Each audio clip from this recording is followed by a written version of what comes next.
BNS Lanka YouTube channel එකට ඔයාව සාදරයෙන් පිළිගන්නවා.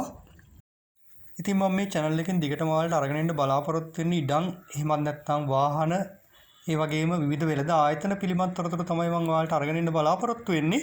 ඉතින් ඔයත් මේ දේවල් පිළිබඳ උනන්දුවක් දක්වන කෙනෙක් නම් දැන්ම subscribe කරන්න අපේ channel එක. ඒ වගේම පල්ලෙහා තියෙන bell එකේ ලකුණ ඔබන්න. එතකොට මම අලුත් වීඩියෝ එකක් දාපු ගමන් ඒක ඔයාලට බලා ගන්න පුළුවන්.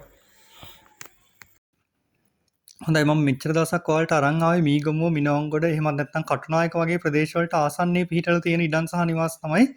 නමුත් අද වීඩියෝ එකෙන් මම ඔයාලට අරන් ආවෙත් තියෙන ටිකක් දුර ප්‍රදේශයක තියෙන නිවසක් සහිත ඉඩමක්. ඉතින් මේ නිවස් සහිත ඉඩම් පිහිටලා තියෙන්නේ ගිනිගත් තේන ප්‍රදේශයේ.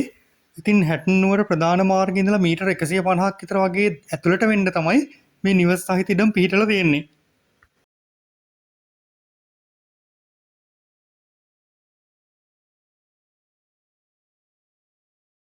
ඉතින් මේ ඉඩම් බිම් ප්‍රමාණය පර්චස් 40ක් වෙනවා කියලා තමයි අයිතිකරු මට කිව්වේ.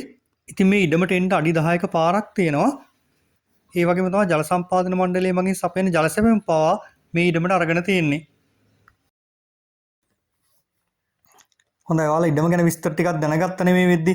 රයිට් අපි එහෙනම් ගේ ගැනත් විස්තර ටිකක් බලමු. ඉතින් මේ ගෙදර සාලේ කාමර 3යි, කුස්සියයි, කෑම කන කාමරේ, බාත්රූම් එකයි තමයි තියෙන්නේ. හොඳයි මේ ඉඩම සහ නිවස අයිතිකරු විකුණන්න බලාපොරොත්තු වෙන්නේ ලක්ෂ 72ක මුදලකට. ඉතින් ඔයාලත් මේ නිවස සහිත ඉඩමට උනන්දුවක් දක්වනවා නම් මම මෙතන දාලා තියෙන අයිතිකරුගේ නම්බර් එකට කෝල් එකක් දීලා වැඩිදුර තොරතුරු දැනගැනීමේ හැකියාව තියෙනවා.